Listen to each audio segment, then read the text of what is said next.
obviously the work my teammates put in, and then the way they sacrifice for me in a race, yeah, really motivates me. Running out of road, running out of patience, running out of time, oh, running away from it. Brilliant work, absolutely superb. Our glorious leader is Corbin Strong by a margin of 4 seconds, courtesy of all the bonuses that were factored out. But what about stage 2? Destination Soresa, 166.5 kilometres of absolute torture, save for the fact that the sun popped out and indeed blessed us with some fine weather, allowing us to see the magnificent scenery on the way. Big climbs out of the back door, that tempted Ingebrigtsen to enhance his lead in the King of the Mountains competition. And then it was about the brave who would bridge over to them, and indeed who would have the legs to finish off the job. Well, that job was going to be made all the more difficult by a gravel section that popped up within our circuit that had to be taken just around 2.5 times. 3 times over the gravel though, and the trolls were out there, and so were the monsters, who would indeed try and eat into a sprint that was surely bound to happen. The breakaway tried its best to stay away, and were cohesive in fact, but Corbin Strong looked untroubled, and we were starting to wonder about, of course, the legs of the likes of Tom Pidcock. Would he be saving himself for the big day tomorrow, or would he go all in with the gravel section, which would surely suit a man who thrives when it comes to mountain biking? The festival was going on just about everywhere, on water and land, but all focus was on this pitch for glory. Absolutely beautiful, and a tip of wings from the Air Force as well, as if to honour those who are doing battle.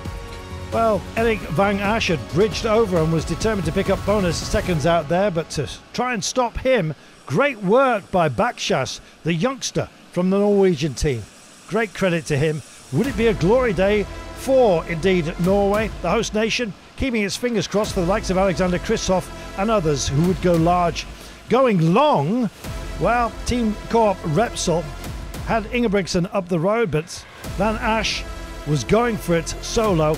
Not to thrive though, unfortunately. The gravel section is just too much for a solo rider, and in fact there was a regrouping of a splitting breakaway, and then ultimately the peloton was to come together and have some fun at the end of the day. Transition onto asphalt off the gravel section, always a difficult task to manage, and then of course it was a question of just who would be last man standing as the train came through.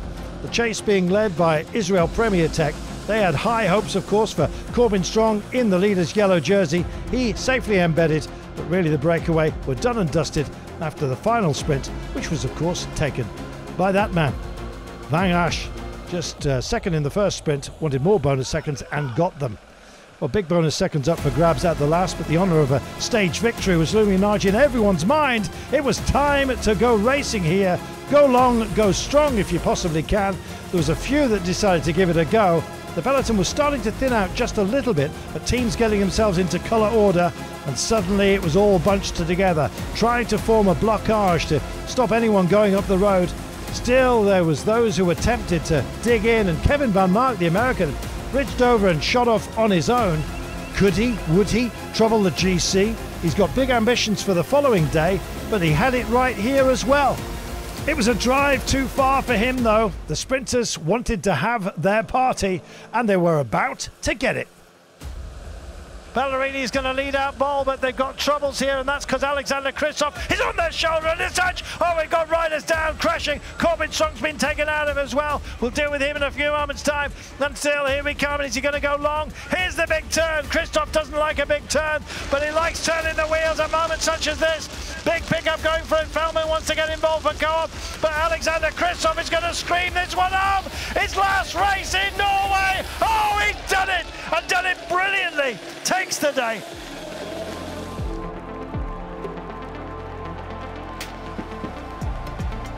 I'm very happy to win in my final race in Norway, and I'm proud also. It's my 98 pro win, so I still miss 2 for 100, but at least to get a win here in Arctic means a lot because it's a long time since I win in February, so it's been a few second places, but it's not the same feeling like winning. Alexander Kristoff, the Viking, struck gold today. More than that, he got himself 50 kilos of salmon. He'll be sharing that around and hoping to do the same on the final day. Amazing. Christoph taking it then ahead of Tom van Eersbroek, Karsten Feldman, Jules Hessers and Kees Bol. Overall, Cormy Strong stays in the golden jersey, finishing closer to Christoph than Christoph had to him the day prior.